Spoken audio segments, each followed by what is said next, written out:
नमस्कार मेरे सखा और सखियों। आज मैं फिर आपके पास प्रस्तुत हूँ और कुछ बातें लेकर अपनी। आपको तो मैं हमेशा बोलती रहती हूँ कि मुझे घूमना बहुत अच्छा लगता है, अपने देश के कोने कोने को देखना मेरा शगल है, मेरा शौक़ है। तो इसी सिलसिले में मैं बहुत दिनों से सोच रही थी, लेकिन जाने का कार्यक्रम नहीं हो रहा था। मैं उज्जैन महाकाल के दर्शन करने जा रही हूँ। आजकल मैं छुट्टियों पे चल रही थी और छुट्टी के दिन फटाफट गुजर जाते हैं, पर इसी बीच में मेरे मन में एक बात उठ के आई और मैंने पतिदेव से चर्चा की कि क्यों ना हम एक दिन के लिए उज्जैन चलें। तो इन्होंने कहा कि ठीक है, चलते हैं, क्योंकि काम तो उनके पास भी बहुत है, लेकिन अब अगर महाकाल के दर्शन की बात हो तो उन्होंने ना नहीं कहा। तो एक बात मैं कहना चाहूँगी कि ये गलती मुझसे भी बार बार हो जा रही है। जब कहीं आप घूमने के लिए जाते हैं, खास करके ऐसे तीर्थ स्थलों के लिए पर, तो हमें थोड़ी रिसर्च करनी चाहिए महीने 2 महीने पहले से। और ये जो अचानक से कार्यक्रम बन जाता है, इसमें थोड़ी सी मुश्किल ये आती है कि हमें बहुत कुछ बातों की जानकारी नहीं होती है। और फिर वहाँ जाने के बाद ऐसा होता है कि वहाँ की क्या सुविधाएं हैं, वहाँ के कौन से दर्शनीय स्थल हैं, वो हमें पूरी तरीके से पता नहीं होता है और बहुत कुछ हम देख नहीं पाते हैं, या फिर हमें असुविधाजनक स्थिति का सामना करना पड़ता है। तो इसलिए मेरी यही राय होगी, यही आप लोगों से मैं निवेदन करना चाहूँगी कि अगर कहीं घूमने जाना है तो प्लानिंग थोड़ी पहले कीजिए।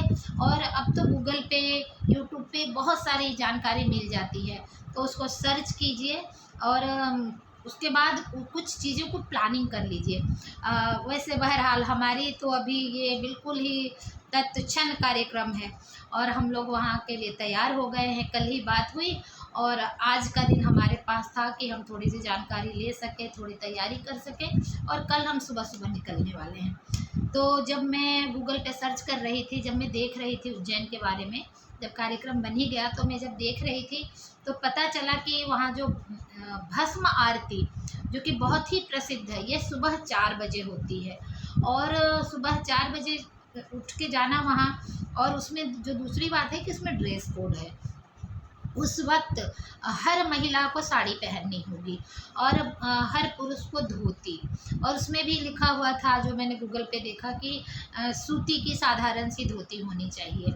तो मेरे ये जैसे ही मैंने देखा ड्रेस कोड है, तो अक्सर हम लोग सफ़र में जाते हैं तो साड़ी वाड़ी ले जाना थोड़ा कम प्रेफर करते हैं, क्योंकि वहाँ चलना होता है, इधर उधर जाना होता है, तो हम लोग कोशिश करते हैं कि सलवार कमीज़ वगैरह ले जाएं। तो अब साड़ी की बात आई तो हमारी साड़ी तो तैयार ही रहती है, लेकिन मेरे पतिदेव की धोती की बात आई तो उनके पास धोती तो है, बहुत सारी धोतियाँ हैं उनके पास में, सिल्क की भी है, सूती की भी है। लेकिन क्या है, वो कभी कभी पूजा पाठ में ही निकलता है, तो वो बक्से में बंद होता है। तो और कभी कभी हम भूल भी जाते हैं कि कहाँ रखा है। तो आज हमने पूरे दिन में एक बड़ा सा मुहिम हमें करना पड़ा, और फिर अब उनकी धोती मिली और फिर हम उनके कपड़े हमने रखे। और मैंने सोचा कि जब उनकी धोती हो गई, धोती और कुर्ता, मैं आपको दिखाऊं उनका धोती और कुर्ता।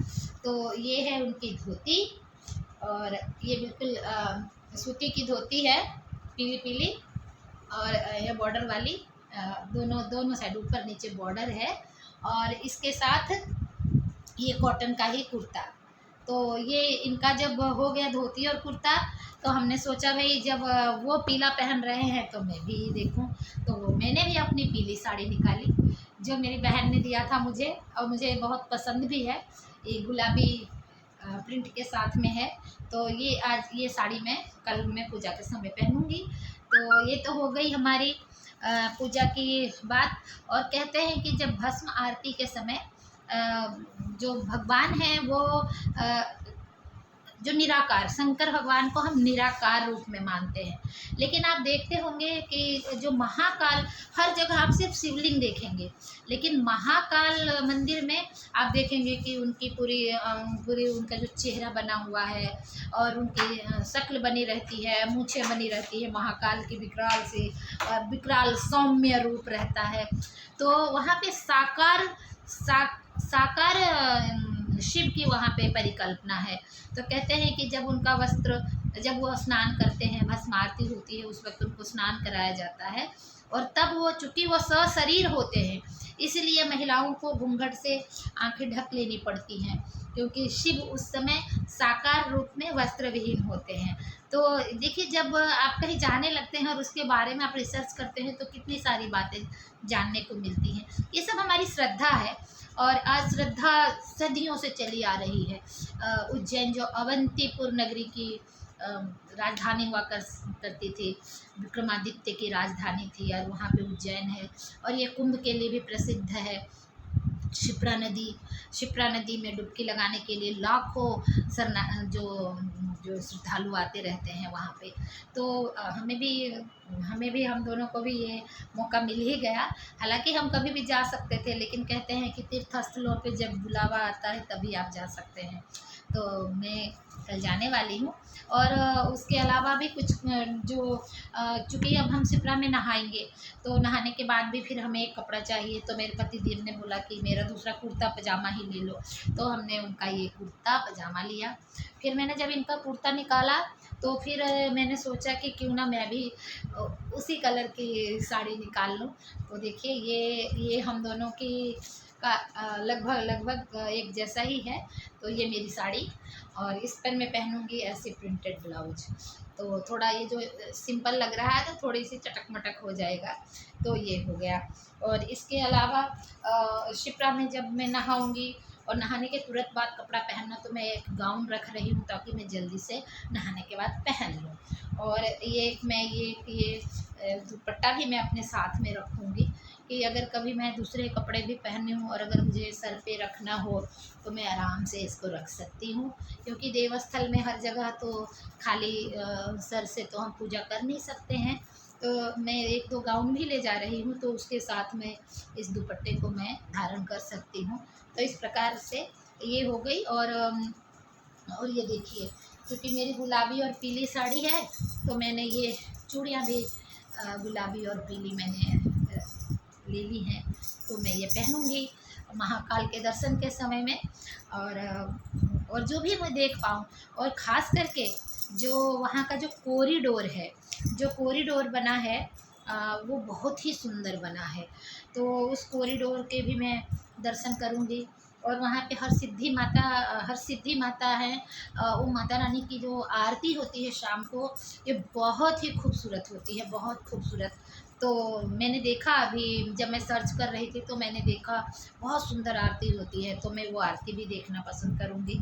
और मैंने अपने पतिदेव से ये भी कहा है कि अगर मैं एक दिन में नहीं घूम पाऊँगी तो एक दिन और भी आपको रुकना पड़ेगा। मैं उनसे ये वादा लेकर के ही जा रही हूँ, ताकि मैं अगर जा रही हूँ तो पूरा उज्जैन तो नहीं देख सकती हूँ, लेकिन कम से कम कुछ मुख्य जो तीर्थ स्थल है वो मैं देख सकूँ। शिप्रा में राम घाट पे जाके मैं डुबकी भी लगाऊंगी, क्योंकि एक तो वो नदी में नहाना मुझे बहुत पसंद है, और वो भी इतनी पवित्र नदी। शिप्रा को कहते हैं, शास्त्रों में लिखा हुआ है कि हर पवित्र नदी से एक तिल बड़ी है ये नदी, मतलब इसकी इतनी महानता है। तो मैं उस शिप्रा नदी में नहाऊंगी, और फिर मैं महाकाल के दर्शन करूंगी, माता रानी के दर्शन करूंगी। और इतने नहीं, उज्जैन के पोहे बहुत फेमस हैं, तो मैं वो पोहे भी खाऊंगी। और भी वहाँ की जो मिठाई वगैरह फेमस होगी मैं वो भी खाऊंगी। और इसके बाद मैं देखती हूँ, अगर वहाँ पे कैमरा और वीडियो बनाना अलाउ होगा तो मैं आप लोगों के लिए कुछ वहाँ से इकट्ठे करके लाऊंगी भी। और मैं आपको आगे बताऊंगी भी कि जो लोग महाकाल के दर्शन करने जा रहे हैं, तो उनके लिए थोड़ा सा गाइडलाइन की तरह हो जाए, उनको थोड़ी सी जानकारी मिल सके। ऐसी मैं लौटने के बाद आपको जानकारी भी दूंगी। तो ये रही हमारी यात्रा का विवरण। तो आप लोग हमारी यात्रा के लिए हमें तो मंगल कामना कीजिए कि हमारी ये तीर्थ यात्रा अच्छी हो। और मैं कल सुबह 5 बजे यहाँ से निकलने की कोशिश करूँगी। देखती हूँ 5 बजे निकल पाऊँ कि नहीं, अक्सर मैं ही लेट हो जाती हूँ। तो लेकिन फिर भी हम कोशिश करेंगे, क्योंकि अगर हम जल्दी जाएंगे तो हम ज़्यादा से ज़्यादा चीज़ें देख सकेंगे। तो फिर चलते हैं। तो हमारे साथ सब लोग एक बार बोलिए, जय महाकाल।